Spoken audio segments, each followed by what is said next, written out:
ಏನಾಗಿದೆ ಇವತ್ತು ಒಕ್ಕಲಿಗ ಸಮಾಜವನ್ನ ದಲಿತ ಸಮಾಜವನ್ನ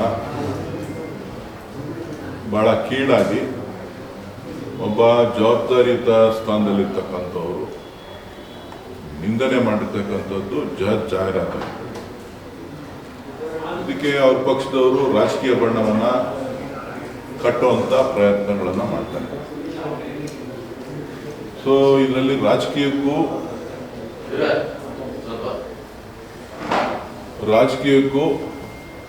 ಅಥವಾ ಅವರ ಹೇಳಿಕೆಗಳು ಅವರು ಮಾತನಾಡಿರ್ತಕ್ಕಂಥ ಘಾಟಿಗೂ ಯಾವುದೇ ವಿಧವಾದಂಥ ಸಂಬಂಧ ಇಲ್ಲ. ಅವರು ಏಕಾಏಕಿ ಯಾರು ದೂರುದಾರರಿದ್ದಾರೆ, ದೂರುದಾರರನ್ನ ಬಹಳ ಕೆಟ್ಟ ರೀತಿಯಲ್ಲಿ ಸಂಬೋಧನೆ ಮಾಡ್ತಾ ಬಹಳ ಅಶ್ಲೀಲವಾದಂಥ ಪದಗಳನ್ನು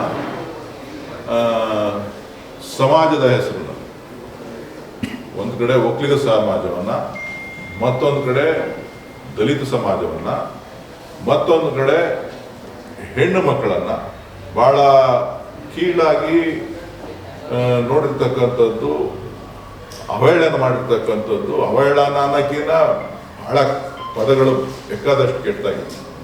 ಸೊ ಹಾಗಾಗಿ ಇದು ರಾಜಕೀಯ ಪ್ರೇರಿತವಾದಂಥದ್ದಲ್ಲ. ಇದು ನಾವ್ಯಾರು ಅವ್ರನ್ನ ಮಾತಾಡಿ ಅಂತಲೂ ನಾವ್ಯಾರು ಹೇಳ್ದಂಥವ್ರು. ಸೊ ಅವರ ಮನಸ್ಸಿನ ಭಾವನೆಗಳು, ಅವರ ಧೋರಣೆಗಳು. ಇವತ್ತು ಯಾರು ಬಿಜೆಪಿಯ ಶಾಸಕರು ಬೆಂಬಲದಿಂದನೇ ಅಥವಾ JDS ಶಾಸಕರ ನಾಯಕರ ಬೆಂಬಲದಿಂದನೇ ಈ ರೀತಿಯ ಕುಮ್ಮಕ್ನಿಂದ ಇವರು ಮಾತಾಡ್ತಾ ಇದ್ದಾರ ಅಂತಕ್ಕಂಥದ್ದು ಕೂಡ ಇವತ್ತು ನಮಗೆ ಅನುಮಾನಾಸ್ಪದ. ಇಲ್ಲ ಅಂತ ಅಂದ್ರೆ ಆ ಕುಮ್ಮಕ್ಕು ಬರಲಿಕ್ಕೆ ಸಾಧ್ಯ ಇದೆ. ಈ ರೀತಿಯಾಗಿ ಅವಹೇಳನ ಮಾಡಿರ್ತಕ್ಕಂಥದ್ರ ಬಗ್ಗೆ, ಜೊತೆಗೆ ತದನಂತರದಲ್ಲಿ ಕೆಲವು ಮಹಿಳೆಯರು ಬೇರೆ ಬೇರೆ ಆರೋಪಗಳನ್ನು, ಇವತ್ತೇನು